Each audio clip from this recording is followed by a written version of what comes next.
அனைவருக்கும் என் அன்பான வணக்கங்கள். இன்றைய பதிவில் 10ஆம் பாவத்தில், அதாவது லக்னத்தில் இருந்து எண்ணி வரும் 10ஆம் பாவத்தில், அது ஜீவனஸ்தானம் என்று நம்ம சொல்லுவோம். அந்த பாவத்தில் ராகு பகவான் இருக்க பிறந்த ஜாதகர்களுக்கு எப்படின்னா, அவங்களுக்கு கவிதை எழுத நல்லா வரும். கவிதை, கதை இவத்து மேலே ரொம்ப ஆர்வமாக இருப்பாங்க.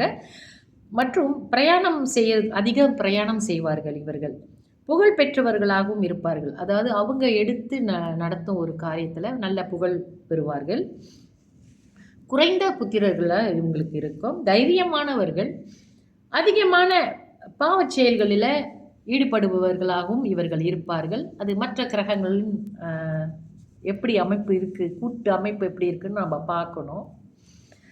அடுத்தபடியாக இவர்களுக்கு இந்த புண்ணிய தீர்த்த ஸ்நானம் செய்வது எல்லாமே இவர்களுக்கு ரொம்ப பிடிக்கும். பெரியவர்களிடம் மரியாதையாக நடந்துக்குவாங்க, குருமார்களிடமும் மிக மரியாதையாக நடந்துக்குவாங்க.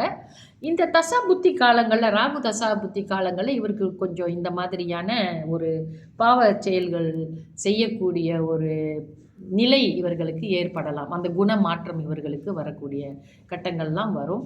அதனால் அதை நம்ம பார்த்து தான் செய்யணும். உங்கள் குழந்தைக்கு சின்ன வயசுலேயே நீங்கள் பார்க்குறீங்களா 10ஆம் இடத்துல ராகு இருக்குன்னா, அவங்களுக்கு இவங்க ஆன்மீகத்துலேயும் நாட்டம் உள்ளவங்களாக தான் இருப்பாங்க. ஸோ நம்ம நல்ல வழியில் கற்றுக் கொடுத்துட்டு வந்தோமா சில விஷயங்களை, அவங்க நல்லபடியாக தான் வருவாங்க. இந்த பழக்க வழக்கம் என்பது நல்ல விஷயமாக அமைஞ்சிட்டாலே இதை பற்றிலாம் நம்ம ரொம்ப கவலைப்பட வேண்டியதில்லை. ஸோ ஜாதகம் பார்ப்பதினுடைய அர்த்தமே இதுதானே. என்ன எதிர்காலத்தில் என்ன நடக்குது என்பதை ஓரளவுக்கு தெரிந்து கொண்டோம் என்றால் நம்மளுடைய குழந்தைகளை நாம் எப்படி வளர்க்க வேண்டும் என்பதை இங்கிருந்தே நீங்கள் கற்றுக்கலாம். தொடர்ந்து நாளைய பதிவில் 11ஆம் இடத்திலே ராகு பகவான் என்ன செய்கிறார் என்று பார்ப்போம். நன்றி, வணக்கம்.